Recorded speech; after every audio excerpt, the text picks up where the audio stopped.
पढ़ो पढ़ो। पंजाब में ये तो निम्नीकरण। उधर से फिंगर रखो। पंजाब में भूमि निम्नीकरण का मुख्य कारण क्या है? क्या है?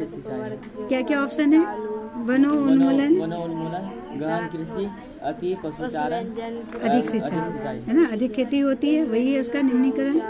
सही पानी कृषि किस राज्य में प्रचलित है? हरियाणा, पंजाब, बिहार का मैदानी क्षेत्र, उत्तराखंड। मरुस्थलीय मृदा का विस्तार निम्न में से कहाँ है? तो ऐसे ही बता सकते हो। राजस्थान, उत्तर प्रदेश, राजस्थान, कर्नाटक।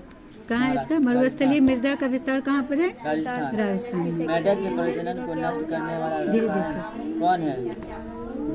बेंजीन, यूरिया, एट्रिन, फास्फोरस, एड्रिन। काली मृदा का दूसरा नाम क्या है? बलुई मृदा, रेगून मृदा, लाल मृदा, पर्वतीय मृदा, रेगून मृदा। लघुत्तरीय प्रश्न, जलोढ़ मृदा के विस्तार वाले राज्यों के नाम बतावें। इस मृदा में कौन कौन सी फसल लगाई जा सकती है? यहाँ रखो बुक्का, इधर से टर्न करो। धीरे धीरे थोड़ा तुम लोग पढ़ो।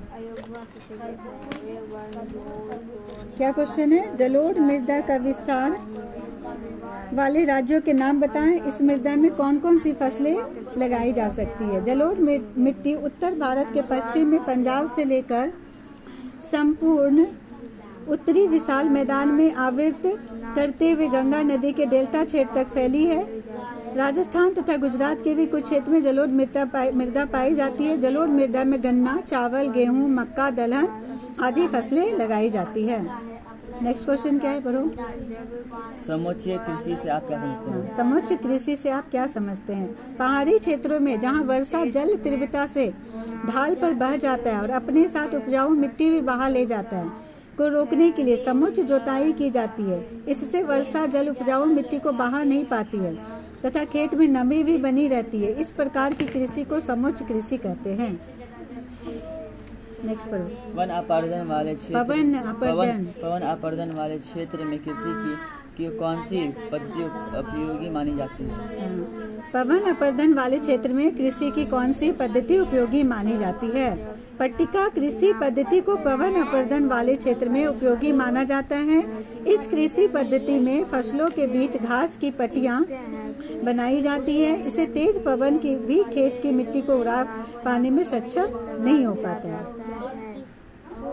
भारत के किन भागों में नदी डेल्टा का विकास हुआ है? यहाँ की मृदा की क्या विशेषताएं हैं? भारत में मुख्यतः तटीय इलाकों में नदी डेल्टा बनाते हैं। जैसे भारत के पूर्वी तट के अनेक क्षेत्रों में डेल्टा का विकास हुआ है। पश्चिम बंगाल में गंगा का डेल्टा विश्व प्रसिद्ध है। धीरे धीरे पढ़ो, क्यों चिल्ला रही हो? क्षेत्रों में डेल्टा का विकास हुआ है। पश्चिम बंगाल में गंगा डेल्टा विश्व प्रसिद्ध है। इसके अलावा महानदी गोदावरी, कृष्णा, कावेरी नदी के मुहाने पर डेल्टा का विकास हुआ। यहाँ की मृदा की विशेषता है कि सभी डेल्टाओं पर जलोढ़ मृदा पाई जाती है, जिससे यह काफी उपजाऊ होती है। फसल चक्रण मृदा संरक्षण में किस प्रकार सहायक है? एक ही फसल को लगातार बोने से उस खेत की उर्वरता में कमी होने लगती है। अतः जलवायु विय दशाओं के अनुसार 2 या 3 फसलों के प्रकार को एक के बाद एक क्रम में उगाते हैं। इसे फसल चक्रण कहते हैं।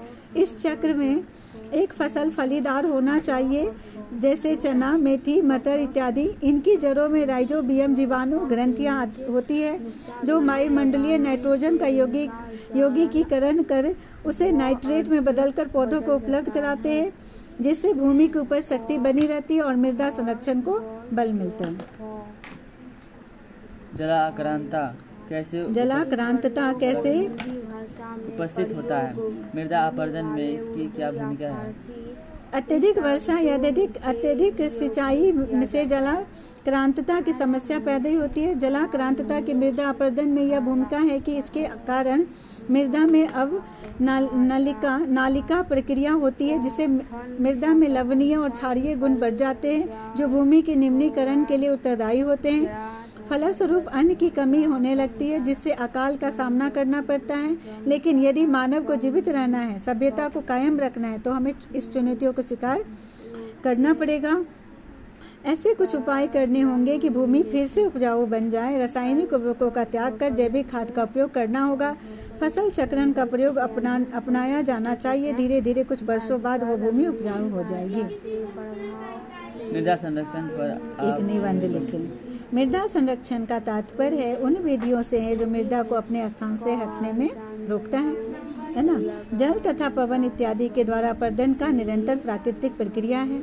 मिट्टी अपर्दन या मिट्टी कटाव धरती की ऊपरी मिट्टी को हटा देता है जो कार्बनिक पदार्थों के पोषक तत्वों सूक्ष्म जीवों के लिए जरूरी होता है। यह पौधों को बढ़ने और उगने में मदद करता है। संरक्षण एक ऐसा कदम है जो मिट्टी की शक्ति को नष्ट होने से बचाता है। मृदा अपरदन से होने वाली हानियां तो बहुत है, लेकिन उन सभी समस्याओं में से प्रमुख समस्या यह है कि ये कृषि उत्पादन में गंभीर रुकावट पैदा करता है, जिससे देश में अनाज की कमी होती है। इसी के कारण देश में भुखमरी की समस्या भी होती है।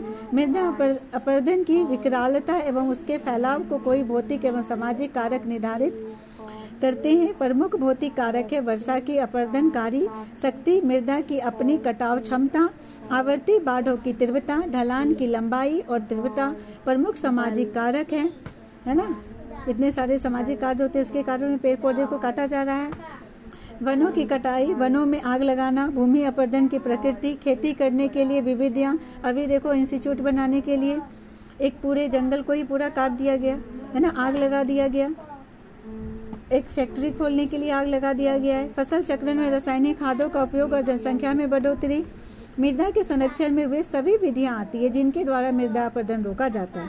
यदि मृदा बह गई है और उड़ गई है तो उसे पुनः स्थापित करना आसान नहीं है। इसके अतिरिक्त मृदा निर्माण एक बहुत ही धीमी प्रक्रिया है।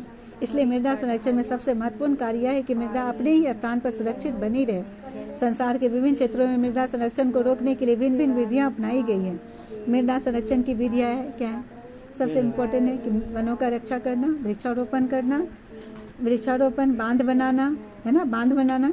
नदी बाढ़ आ जाती है उसके कारण भी तो नुकसान होता है। भूमि उद्धार करना, बाढ़ नियंत्रण करना, पट्टीदार और सीढ़ीदार कृषि इत्यादि है ना। कृषि कैसा होना चाहिए? सीढ़ीदार कृषि अगर होगा जहाँ पर ज़्यादा पानी की मात्रा आने की आशंका होती है। अगर सीढ़ीदार होगा तो वो बहने की आशंका नहीं रहेगी, नहीं बहेगी। चलो नेक्स्ट क्वेश्चन। भारत में अत्यधिक पशुधन होने के बावजूद भारतीय अर्थव्यवस्था में इसका योगदान लगभग नगण्य है, स्पष्ट करें। क्या है क्वेश्चन? भारत में अत्यधिक पशुधन होने के बावजूद